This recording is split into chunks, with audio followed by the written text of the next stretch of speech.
മെത്രാൻകായലിലെയും ആറന്മുളയിലെയും നികത്തിയ സ്ഥലങ്ങളിലും കൃഷിയോഗ്യമായ തരിശുഭൂമിയിലും വീണ്ടും കൃഷിയിറക്കുന്നതിനുള്ള സാധ്യതാ റിപ്പോർട്ട് കൃഷിവകുപ്പ് സെക്രട്ടറി സമർപ്പിച്ചാലുടൻ നടപടിയെടുക്കുമെന്ന് മന്ത്രി വി.എസ്. സുനിൽകുമാർ പറഞ്ഞു. മെത്രാൻകായല് അതുപോലെ തന്നെ ആറന്മുള നികത്തിയിട്ടുള്ള സ്ഥലത്തും അതുപോലെ അവിടെ കൃഷിഭൂമിയൊക്കെ കിടക്കുന്ന സ്ഥലത്തും വീണ്ടും കൃഷി ആരംഭിക്കാൻ എന്താണ് ചെയ്യാൻ കഴിയുക എന്നതിനെ സംബന്ധിച്ച് അഗ്രികൾച്ചർ സെക്രട്ടറി രാജീവ് നാരായണസ്വാമിയോട് റിപ്പോർട്ട് ചോദിച്ചിരിക്കുകയാണ്.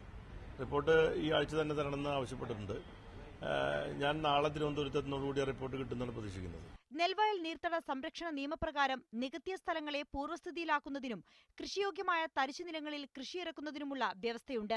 ഇതിന്റെ അടിസ്ഥാനത്തിൽ 1,00,000 ഹെക്ടർ സ്ഥലത്ത് കൃഷിയിറക്കാനാണ് സർക്കാരിന്റെ പദ്ധതി. മെത്രാൻകായലും ആറന്മുളയും ഈ പദ്ധതിയിൽ ഉൾപ്പെടുത്തിയാണ് കൃഷിയോഗ്യമാക്കുന്നതെന്നും മന്ത്രി പറഞ്ഞു.